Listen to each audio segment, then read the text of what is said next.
چهارمین گروه خطرناکترینش هم است. اینا کسایی هستند که بیخی نماز نمیخوانند. دیگه خیلی سخت است. بیخی نماز نمیخوانند. او یک فرصت هم اگر پیدا شود غسل کرده لباسای جمعه را پوشیده از او خاطر میخوانند. او یک تایش هم در یک هفته ای که میخوانند به خاطر ننگ و عار مردم میخوانند. برابرگی هست. بیخی نمیخوانند. برای اینا چی است؟ در بهشت میگه بهشتی ها از هم دیگه سوال میکنن فلانه را چی شد، یا فلانه کجا بود، یا از کس پرسان میکنه که تو چی شده به جهنم، یا به اهل بهشت از جهنم پرسان میکنه که ما سلککم فی سقر، یا آیت قرآن کریم است چی شده که شما در سقر رفتن؟ گفت لم نکن من المصلین، ما از جمله نمازگزاران نبودیم، جای ما جهنم شد. جای ای تو مردم سقر است. سقر یکی از نام های جهنم است.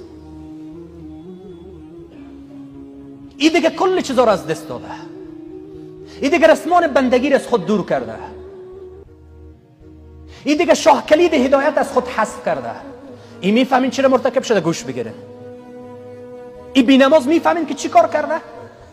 بزرگتر از زنا گناه را مرتکب شده، بزرگتر از قتل گناه را مرتکب شده، بزرگتر از شرابخوری گناه را مرتکب شده. گپ من از گپ علما هست.